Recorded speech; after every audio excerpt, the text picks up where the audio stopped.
Hey, well, it's been a really long time since I've done a video. It's been, I don't even know how long since I did my part one. You guys could probably tell my beard is a lot longer than the last video I did. Um, Last time I talked a little bit about why I ended up traveling to China originally. I'm here in Japan now. I'll show a little landscape of where I'm sitting. I had to find a spot that's covered because it's pretty windy right now, but it's a beautiful area. We're here in Shiga, Japan. The reason why I didn't put out a video recently was because I actually did make a video. I made a video in my car. It's about what I'm going to talk about today, but I just didn't like it. I didn't like it, and I told myself I'm going to make another one. And then, months, weeks turned into months. Time flies. Time does fly, and now I'm out here. I figured, oh, it was a great day, beautiful day. I'll go out for a run, and then I'll make a little video. But it's windy and I couldn't find a good spot. And that's just the way it is, guys. Like, it's one thing I've realized making videos over the years is that perfection is the enemy of creativity. And sometimes you just have to take what you can get and put it out there and just hope that it's decent enough. And, you know, in the future, you'll make a better one, and then you'll make a better one, and then you'll reach the level that you're happy with. Because you're not going to reach it the first time. You're not going to reach it the first 10 times or the first 50 times. It's just not going to happen. You have to keep working on it. You have to keep practicing, and you have to keep on grinding. And that's just the way it is. But today I wanted to talk about my first ever time in China. 17 years old. I moved to China. No, 18 years old, excuse me. It was in 2010, 2009. I can't even remember now. This is one of the reasons why I'm making these videos, is because I'm just starting to forget this stuff, guys. It's starting to fall out of my head. I'm losing my memory, of course. So I want to make these videos for people who wonder, how I got here, but also for myself, so that I can remember all of this stuff. But I was on the plane. This is what I remember, guys. I was on the plane. I had a tiny little book. It was a dictionary, Chinese to English dictionary. Oh, here comes the wind again. Wind. I mean, I'm totally covered right now.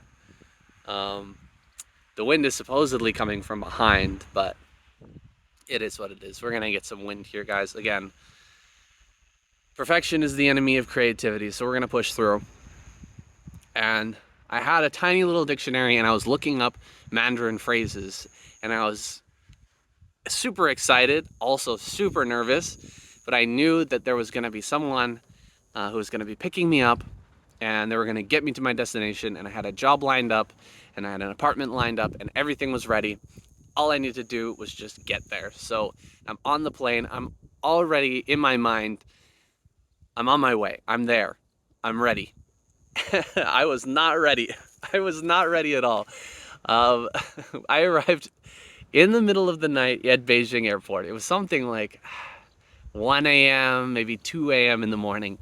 Absolutely empty. Totally, totally empty. Not a person in sight except for a couple of guys offering a taxi service. So they came up to me and they were like, "Hey man, you want a taxi? You want a taxi?" And of course, they didn't say "Hey man," but they said something in Mandarin, and they asked me if I wanted a taxi, and I said, "Okay, let's go. You got to take me to the train station." And I had looked up train station because I knew that train station. Oh, by the way, I thought someone was going to pick me up from the airport. I forgot to mention this. Somebody was supposed to pick me up from the airport, but there was nobody there. Absolutely nobody. Let me give you guys a better view here in the background. Absolutely nobody was there. So I don't even know what to do. I'm like, okay, I know I have to take a train tomorrow. That's a thing. It's a long train ride, by the way. It's going to be like 12 hours, but I knew I had to take a train ride. And so I'm going to go to the train station, Beijing train station, the biggest train station in Beijing. And so I tell the guy, I'm going to Beijing train station. Okay, fine. Let's go. Grabs me, takes my bag, walks me out into the parking lot. and takes me into a car garage, and then takes me over to a black sedan and opens the trunk. And I was like, nah, man. Nah, that's not a taxi. Remember, this was way before like Uber or anything like that. Like, none of this stuff existed. So this is some sort of shady ass taxi. And I was like, nah, dude. So I grabbed my bag, and he held onto it, but I just pulled it away from him and walked away. And I went and found a yellow taxi. I got in there. That was fine. But I dodged a bullet there, of course. If I had been like a smaller person or like a young girl or something, maybe I wouldn't have just grabbed my bag from this guy. Anyway, I just remember that as like a crazy moment. It's like, oh my gosh, what if I just got kidnapped there? Or, they took me somewhere and, held me for ransom or something, or like just forced me to give them all their money or whatever. I have no idea what was going to happen there. But some dude at 2 a.m. in the morning trolling. It could have been just like a off-brand taxi. Maybe it would have just ripped me off by like a couple of dollars or something. I have no idea. But that was the first bullet dodge. So let's go. I got to the taxi. My broken ass Mandarin talking to this guy. He didn't understand anything that I was saying, but he was pretty friendly, and he was trying really, really, really hard. And he was looking at my dictionary, and he knew I wanted to go to the train station. So we went to the train station. Now, I didn't have any money, and except for Canadian dollars. I had some American as well, I remember. Um, And so, like, he wouldn't take that, obviously. And the airport had nowhere to exchange money. Everything was closed, remember? There was almost no people in the airport. It was really weird. Huge international airport, but at that time, not not a lot of people. 2 a.m. in the morning. Um, so we got to the train station. There were people sleeping outside everywhere. This was like Beijing, summertime. None of these people were homeless, or maybe not the majority of them were homeless. A lot of people just waiting for the train the next day. Total culture shock. Like hundreds of people sleeping outside on the steps in front of the train station. So totally wacky for me. I didn't have any I didn't have any Canadian dollars, so I gave him American, and I had to like convince him to take this American money. And he finally took the American dollars, and I was like, whew. Okay, I need to get some Chinese dollars, Chinese renminbi.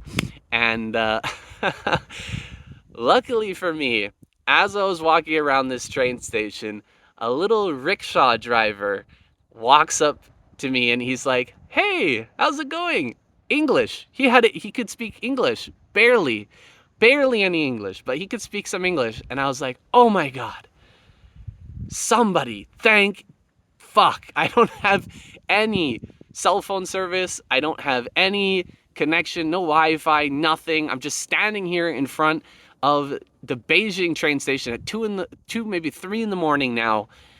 What the hell am I gonna do? Like, I don't know how to contact the person that I'm supposed to contact. They weren't at the airport to pick me up. Ah, finally somebody showed up. So this rickshaw driver, he comes up, he says, "Yeah, come on, hop in." So I hop in. He's asking me a bunch of questions. He's asking me, "Oh, where are you from? Where are you from? Why are you here?" And I'm like, "Oh, I'm an English teacher. I'm gonna be an English teacher." "Oh, wow, that's great." And he's, pulling me around. I don't know where we're going. I'm like, where are we going? Am I in the same situation as I was almost in that car park? No, that's not the case. He was just a friendly guy. Um, he asked me, like, "Where do you want to go?" I said, I need to go to a hotel. So he takes me to the most bougie hotel, super expensive, like $500 a night hotel in Beijing.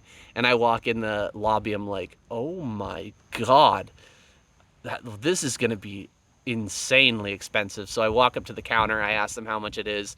Yeah, $500 per night. I was like, bro, I can't afford that. That's crazy. Let me go to the lobby. So in the lobby of this super bougie hotel, they had an ATM, and I was able to use my Canadian card to take money out. I was so happy. I finally had some Chinese RMB, and I was able to pay that rickshaw driver. And I said, man, this is way too expensive. Take me to the cheapest place you know, someplace that's decent, but cheap. Please take me somewhere cheap. And he's like, oh, okay. He thought that I was rich because I'm a white kid. Like, of course, you've got hundreds of dollars to spend on a night in a hotel. No, not at all. Oh my gosh. So he takes me to this tiny little hotel, and I was like so grateful to this guy. This guy was a legend, absolute legend. He chatted me up for like more than an hour. He walked me around everywhere. I think I might have paid him like $10. He was super happy, something like that. I can't even remember. It was such a long time ago. It wasn't anything outrageous, but he was very happy. I was super happy. It was just a great interaction with this young Chinese kid who was helping out a young Canadian kid. It was awesome. And so I got to the hotel room. I paid, I can't remember how much it was. It was like less than $20. It was really, really cheap. And they had Wi-Fi, of course. So I got on, I emailed the guy who was supposed to pick me up from the train station and told him where I was. And he said, take this train, take the metro tomorrow, and I'll pick you up and you can come to my house and we'll get you on the right train. So finally, I was able to figure my way out. Oh my goodness. What a day. What a crazy little adventure that was. But at the end, he took me to a wet market, my very first Chinese wet market. That was the next day.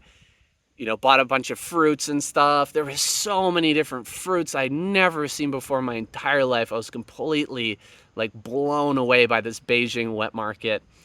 All the animals there, like live animals everywhere, dead animals, like pigs cut in half and hanging upside down and stuff, and like just all the most random fruit and vegetables. I could hardly recognize two things in that wet market. It was nuts. But we went there, and then we went to the Beijing train station. He got me on the train, and he got me to my job, which was way out in Shandong, way out in the countryside in a coal mining town. So next video, guys, we're going to talk about the coal mining town that I ended up in at 18 years old. Never taught English before. I took a small global TESOL course in Canada I talked about in the last video. If you haven't seen that, check it out. That was just the beginning of my adventures in China, guys. I promise it won't be nearly as long until my next video, but we'll see you guys there. Thanks for watching.